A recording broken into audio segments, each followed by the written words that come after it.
তিস্তা নদীর পারে আজ থেকে টানা ৪৮ ঘন্টায় আন্দোলন কর্মসূচি পালন করছে বিএনপি ও মিত্রদল। লালমনিরহাট তিস্তা ব্রিজ এলাকায় রয়েছেন সহকর্মী মনিরুল ইসলাম মিন্টু। আমরা সরাসরি যুক্ত হচ্ছি তার সঙ্গে।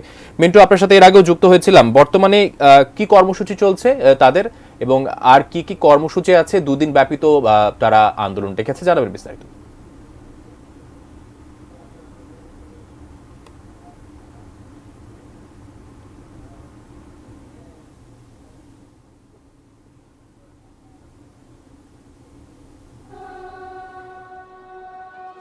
পানির ন্যায্য হিস্যার দাবি এবং মহাপরিকল্পনা বাস্তবায়নের দাবিতে ব্যতিক্রমী যে কর্মসূচি টানা ৪৮ ঘন্টা, সেই কর্মসূচি কিন্তু নানাভাবে পালিত হচ্ছে। একদিকে সেমিনার হচ্ছে, অন্যদিকে সমাবেশ হচ্ছে, অন্যদিকে রান্না হচ্ছে, খাওয়া হচ্ছে, আবার অন্যদিকে যে ইবাদতবন্দিকে সেটিও কিন্তু হচ্ছে।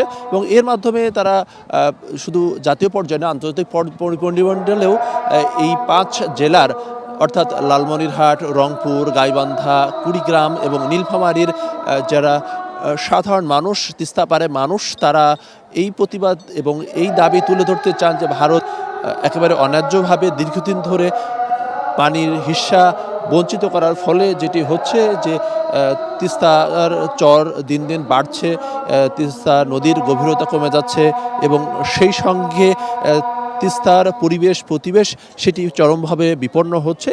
এই অবস্থা আসলে আর চলতে দেওয়া যায় না। আগে আওয়ামী লীগ সরকারের যে নতজানু পররাষ্ট্রনীতির ফলে ভারত এক ধরনের সুবিধা নিয়ে চলেছে, সেই অবস্থা আর চলতে দেওয়া যায় না। একনল হ্যান্ড ওয়াশ 100% প্যারাবেন ফ্রি, তাই নিরাপদ হাতের জন্য আস্থা রাখুন একনলে। বরং বাংলাদেশের যে দাবি, সেই দাবি যাতে বাস্তবায়ন করা যায়, আন্তর্জাতিকভাবে চাপ অব্যাহত রাখা যায়, সেই জন্য এই ধরনের উদ্যোগ।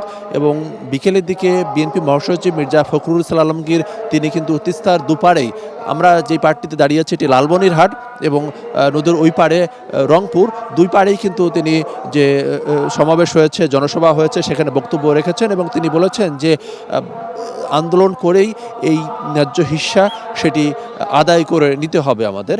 এবং সেক্ষেত্রে তিনি বলেছেন ভারতের সাথে বন্ধুত্ব চাই আমরা, কিন্তু সেইটি হতে হবে সমতার ভিত্তিতে, ন্যায্যতার ভিত্তিতে। কোনো ধরনের গোলামি সেটি সহ্য করা হবে না, এমনটি তিনি বলেছেন।